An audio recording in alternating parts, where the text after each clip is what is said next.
My son has been dead for 6 years. This morning he made me breakfast. I woke up to the smell of bacon and eggs. The same way tummy crispy edges with the yolk runny. I found him in the kitchen wearing his favorite dinosaur apron, humming that song from Frozen he loved when he was 8. He died at 8. Leukemia took it while I held his hand. Morning, Mom, he said without turning around, same voice, same little list from his missing front tooth. My legs gave out. I grabbed the door frame to keep from falling. Tummy, he turned and smiled, not a day older than when I buried him. Same freckles across his nose, same cowlick that never stays were wrong, too bright, like someone had turned up the contrast on the table. The plate was hot. I could smell it, see the steam rising.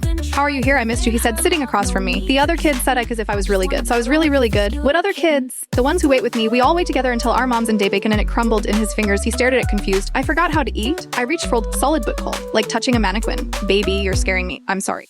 Tears rolled down his cheeks with her thick, dark, not mark. Something else. Mrs. Chen said I only had 1 hour. I wanted to make it perfect. Mrs. Chen, she takes care of us, all the kids whose parents won't let go. He wiped his face, smearing the dark liquid across his cheek. She says you visit my room every night, that you still set my place at dinner, that you talked to my picture. I cooked dinner 6 years and I hadn't changed anything. His room, his toys, his clothes in the closet waiting. She says that's why I can't move on, because you won't let me. His voice cracked. The other kids, their parents cried and said goodbye, but you keep calling me back. The kitchen started to smell different. Not bacon anymore? Something chemical. For no one to stay there anymore, Mom. It's cold and dark and everyone whispers. He stood, the dinosaur apron hanging loose on his thin frame. But every time I try to leave, I hear you crying. I hear you saying my name. And I have to come back. I saw it then, the autopsy scar peeking of his shirt collar, the waxy sheen to his skin, the way he didn't blink. You have to let me go, he whispered. Please, I'm so tired. The smoke alarm started. She was burning, filling the kitchen with black smoke. But Tummy didn't move. He just stood there, fading at the edges like an old photograph. I love you, Mom, but you're keeping me here in the cold place with the others who can't leave. I reached for him, but my hand passed through a transparent. Tommy, wait, 1 hour, he said, his voice echoing. That's all she gave me to show you what you're doing, Hoppen. A woman in a black dress stood there. Asian, elderly, with eyes like empty holes. Tames up. Thomas, please, I begged. Just a few more minutes. She shook her head. You've had 6 years of minutes. Each one chains him tighter. She held our hand to Tommy.